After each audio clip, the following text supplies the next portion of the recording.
So in the last class, you are asked to simplify this expression dx dy minus dy dx. Okay, using the equation number 16. This equation now, this is for a z dz. Similarly, you have to write dx and dy and substitute them. So you will get 1 minus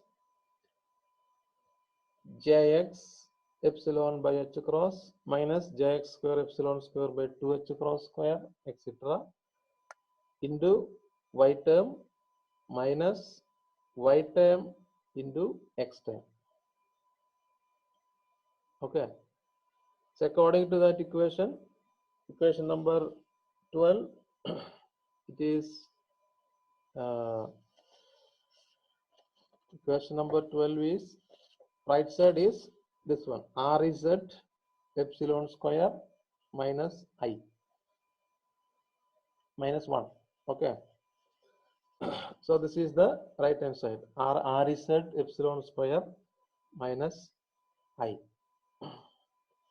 So when you simplify this, left side you will get 1 minus I jz epsilon square minus 1. So that I will show you. Do anybody did that? So you multiply each terms, so you will get many terms. Here it is 3 terms, here it is 3 terms, so 9 terms. Again here also minus, here also 9 terms will come. So it is written like this. When you multiply, don't change the order of operators. Okay, operators should be kept in the same order as you multiply left or right. So 1 into, first you multiply 1 into these 3 terms. So write the 3 terms. Then this term, second term into these 3 terms. Then third term into these 3 terms. Then minus 1 into this term.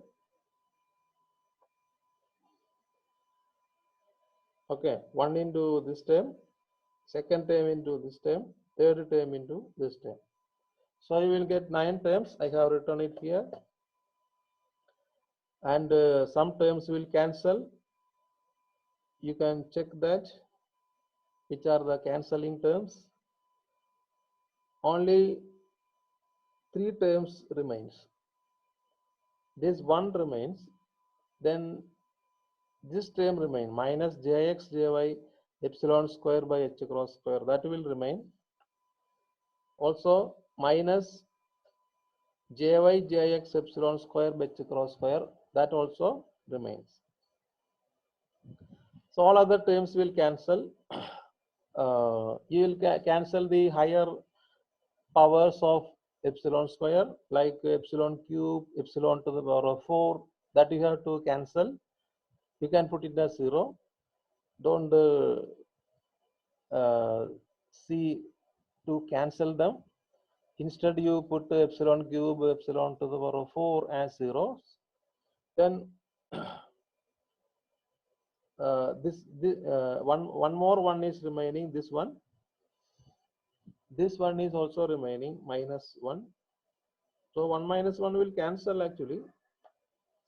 So what actually remains is 1 minus jx jy h cross square epsilon square minus 1. So these ones you can cancel if you want.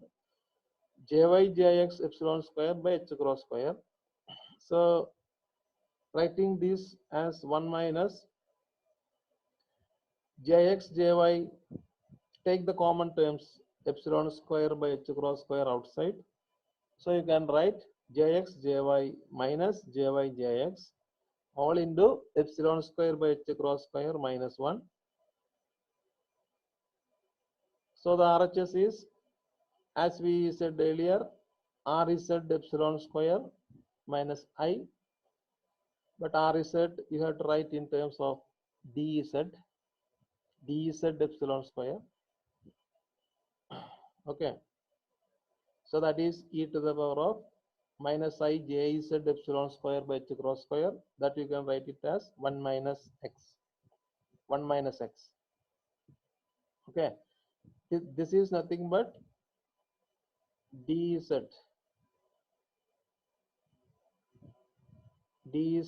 epsilon square. Rz epsilon square you replace with dz epsilon square. So which is 1 minus I jz by h cross epsilon square. Neglect the higher terms. Epsilon 4 you can neglect. So here on the left side, this is nothing but the commutation bracket jx comma jy. So write this one as jx comma jy. Compare the powers of epsilon square on both the sides. Compare the coefficients, not the powers. Compare the coefficients of epsilon square on both the sides. So here you get the commutation jx jy, and on the RHS it is I jz by h cross epsilon square. Here commutation into epsilon square by h cross square. So if you equate both these terms, coefficient of epsilon square you can equate on both sides. So you will get jx jy equal to ih cross jz. Okay. So this we have derived, which is a very novel method. We can see that nothing related with any classical mechanics.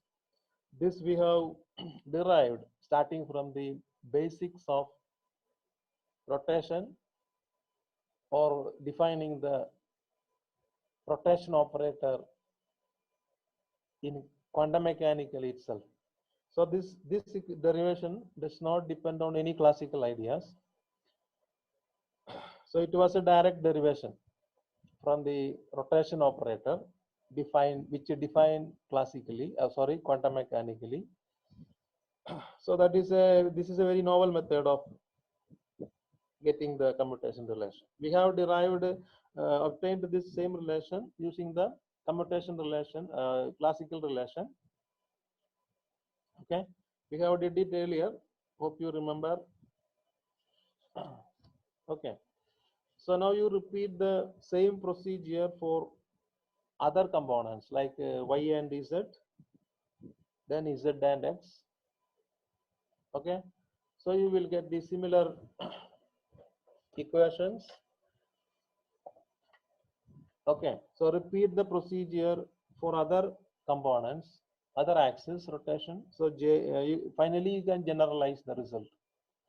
All the time you get the similar results. So ji, jj, two axis I and j. So axis here we took it as I, j, k. So ji, jj commutation equal to ih cross epsilon I, jk, jk. So when you get the three results, you can combine it using the Levi-Civita symbol, epsilon I, jk, or Einstein summation convention. This we have already explained earlier with examples. So I think these are familiar to you. So this is the fundamental relation, as we said earlier, fundamental relation for the definition of angular momentum in quantum mechanics. Okay. Now some more idea, you can use it in group theory. This, as we found earlier, the generators of infinitesimal transformation do not commute until we neglect the higher powers of epsilon square. It will not commute. Okay, so generally it will not commute. So if they do not, if the operations do not commute or the generators do not commute, we call the group of operations as non-abelian. This is the term which is used in group theory. If they commute, we call it as abelian. Okay, so if the group of operations do not commute, we call that set of operations as non-abelian.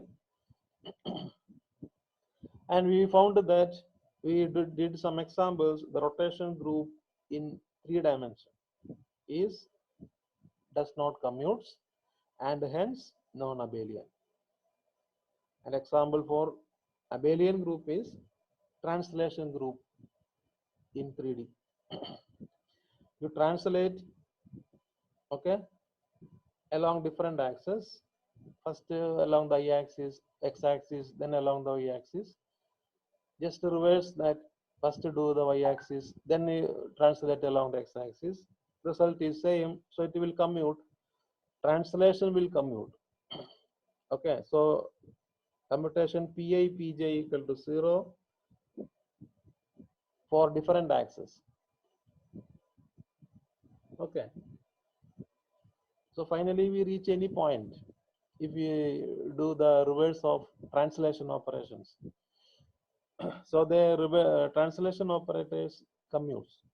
So they are the examples for abelian nature of operations. So in obtaining this general fundamental equation of angular momenta, we have used mainly 2 concepts. One is Jk, component of Jk as the generator of rotation about the kth axis, or Jz is the generator of rotation about the z axis. That was the first idea. Then second idea, rotation about different axes do not commute. That idea also we have used. So using these 2 ideas, we obtained the fundamental relation between the components of angular momentum. Okay, so that equation have summarized all the basic properties of rotations in 3 dimensions. So this need not be a physical rotation. This can be a rotation.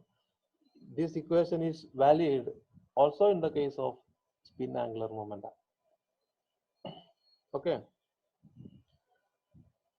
so we are winding up this session, and I will close this video and start another session.